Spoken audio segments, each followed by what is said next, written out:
এই বিড়ালকে কখনো আপনারা কষ্ট দিবেন না, বিড়ালকে আদর করবেন, বিড়ালকে ভালো মতো পুষবেন। বিড়াল যদি কোনো জাতির জন্য দোয়া করে, কোন গৃহস্থর জন্য দোয়া করে, ওই সংসারের মধ্যে উন্নতি শুরু হয়ে যায়। ওই সংসারের মধ্যে আর এক নাম্বার হলো, যে ঘরে বিড়াল থাকে সেই ঘরে জিন আসতে পারে না, জিন বাস করতে পারে না। আর একটা ঘোষণা শুনেন, নবীজি বলে গেছেন, যে ঘরের মধ্যে বিড়াল ছানা বাস করে ওই ঘরের মধ্যে জিন জাতি প্রবেশ করতে পারে না।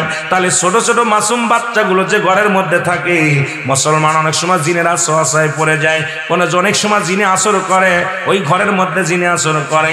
যে ঘরের মধ্যে বিড়ালকে আদর করে বিড়াল থাকে, ওই ঘরের মধ্যে বিলাই বিড়াল বিড়াল বিলাই বিলাই, এইটা যার ঘরের মধ্যে আছে এই ঘরের মধ্যে দুষ্ট জিনেরা আসতে পারে না। জোরে জোরে চিল্লায়া বলা যাবে না মারহাবা।